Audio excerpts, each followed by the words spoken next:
একবার গৌতম বুদ্ধকে ওনার শিষ্য প্রশ্ন করেছিলেন, প্রভু, মানুষের জীবনে যে এত কষ্ট দুঃখ, তো মানুষ কি এই সব কষ্ট দুঃখ থেকে পুনরুদ্ধার হয়ে সুখের মুখ দেখতে পারবে?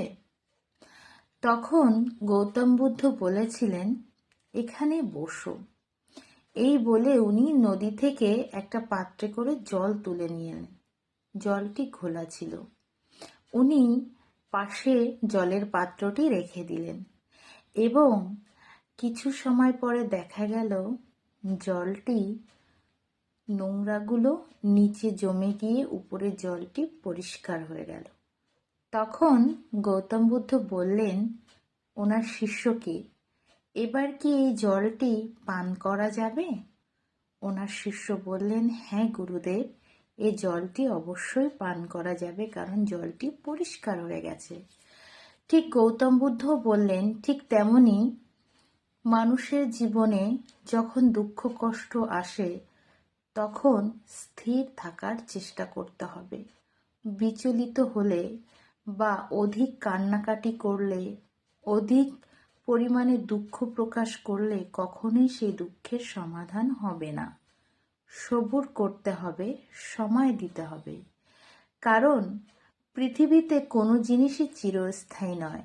যেমন দিনের পরে রাত আসে, রাতের পরেও দিন আসে, ঠিক সেরকমই সুখের পরে দুঃখ আসে, দুঃখের পরেও সুখ আসে।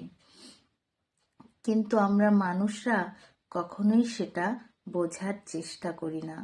আমরা দুঃখ এলে অনেক আলাপ বিলাপ করি, কষ্ট পাই, কান্নাকাটি করি, একে অপরকে দোষারোপ করি।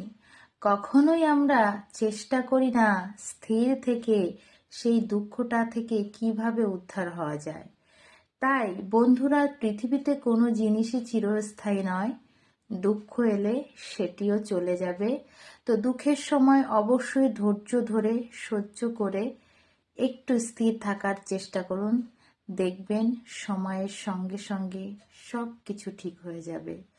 প্রিয় বন্ধুরা, কেমন লাগলো আমার কথাগুলি? যদি ভালো লেগে থাকে তাহলে অবশ্যই লাইক কমেন্ট করে পাশে থাকবেন। আর পারলে ভিডিওটা একটু শেয়ার করে দেবেন, অন্যকেও দেখার সুযোগ করে দেবেন। আপনাদের সঙ্গে আবার দেখা হবে নেক্সট কোনো ভিডিও, নেক্সট কোনো মোটিভেশনাল কথা নিয়ে। তো আজকের মতো সবাই ভালো থাকবেন, সুস্থ থাকবেন। সবাইকে অনেক অনেক মন থেকে ভালোবাসা, অনেক অনেক প্রণাম।